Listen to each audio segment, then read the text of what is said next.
Ini tidak gatal, tidak sakit, tidak perlu obat, beberapa hari sembuh sendiri, Mm-mm. dan tidak menular. Pokoknya Ya, penyakit bodo amat lah ya. iya betul, bodo amat, biarin aja, nanti Biarin juga aja. baik gitu. Cuman Neng. ya jangan dibiarin juga sih. Sebenarnya dijaga supaya si penderitanya tidak kegerahan, Oke. tidak kepanasan, gitu ya. Oke, itu yang Terus pertama, kristalina. yang Kedua, pertama. Yang kedua yang rubra. rubra. Yang rubra ini kelenjar apa sih keringatnya ini Mm. terperangkap di dalam lapisan kulit yang lebih dalam.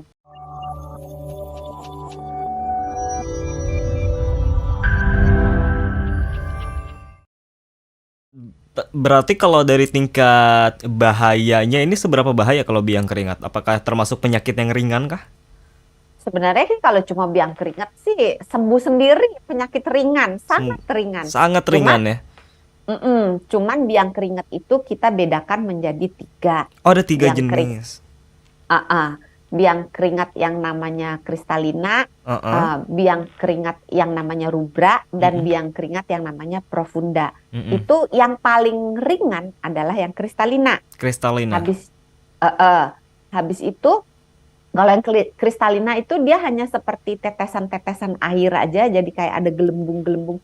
Mungkin bentuknya seperti cacar air Mm-mm. dalam versi yang sangat mini, karena dia ukurannya hanya 1 sampai 2 milimeter. That's Jadi why namanya kecil-kecil, kristal ya. iya, Oke. kecil-kecil bentuknya kayak tetesan-tetesan air, dan dia tidak menimbulkan keluhan apapun dan tidak memerlukan pengobatan apapun, dia akan hilang sendiri, Ah, gitu ya ya. itu saya Nah, pernah tuh ya, kadang yang cuman apa? Kayak bintik kecil aja bening gitu ya, ya, kayak kecil air gitu banget. ya. Heeh. Oke. Kebanyakan ini pada bayi-bayi yang baru lahir, Mm-mm. karena dia kelenjar keringatnya itu belum sempurna, proses untuk mendinginkan dan menghangatkan tubuhnya juga belum sempurna. Mm-mm. Karena sebenarnya keringat itu kan keluar dalam rangka kita mendinginkan tubuh kita. Jadi Iya. kalau kita panas, kayak dipercikin air, nah Mm-mm. ketika airnya itu menguap bersamaan dengan menguapnya si air, Mm-mm. maka airnya itu membawa panas yang ada di dalam badan kita untuk ikut menguap. Mm. Makanya sebenarnya berkeringat itu adalah eh, refleks tubuh, mekanisme tubuh Mm. untuk mendinginkan tubuhnya sendiri. Oke.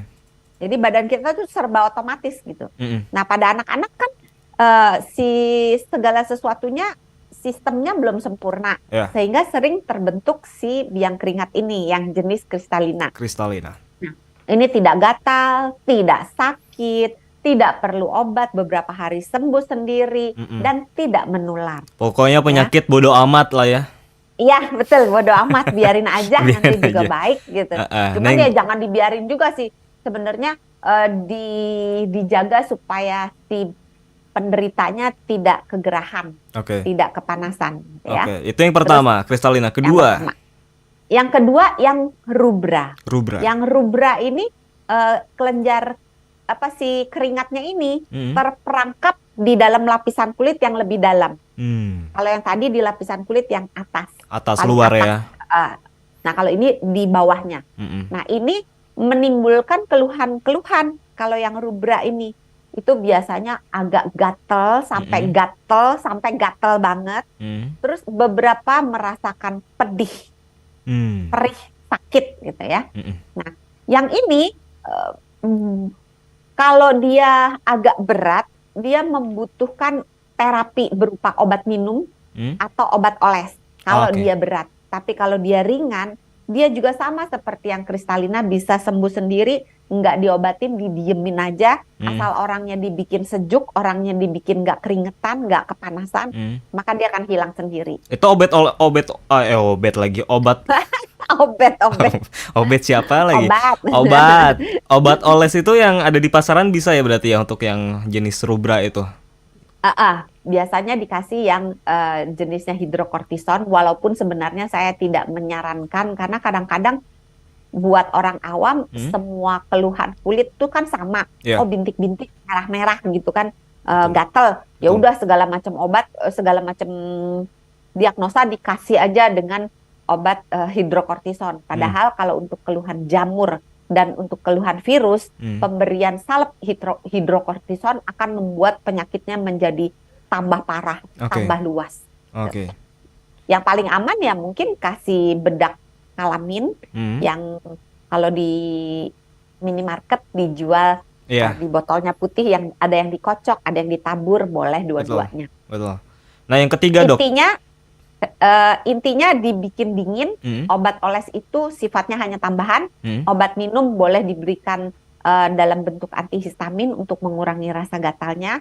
Kalau dia sakit banget boleh diberikan paracetamol untuk anti sakitnya. Hmm. Untuk yang ketiga, sebelum yang ketiga, yang rubra ini Hmm. pada beberapa orang kalau dia parah banget, dia bisa ketumpangan bakteri, jadi Hmm.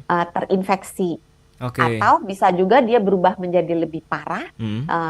sehingga bakteri berkembang biak, Hmm. jadi ada nanahnya. Nah, pada saat-saat seperti itu, kalau nanahnya banyak sekali, dibutuhkan antibiotik. Kalau sangat banyak, dibutuhkan antibiotik tidak hanya yang dioles, Hmm. tapi juga yang diminum.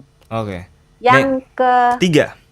ketiga, Persatuan Indonesia. Tidak ketebak sekali. Masih hafal nggak? Ayo. Aduh, jangan di sini, Dok. Nah, on aja, off record aja. Kalau nggak hafal malu gitu ya. Hafalnya soalnya sila ketiga doang paling pendek kan. Betul. Yang ketiga, Dok. Yang ketiga itu adalah miliaria yang profunda.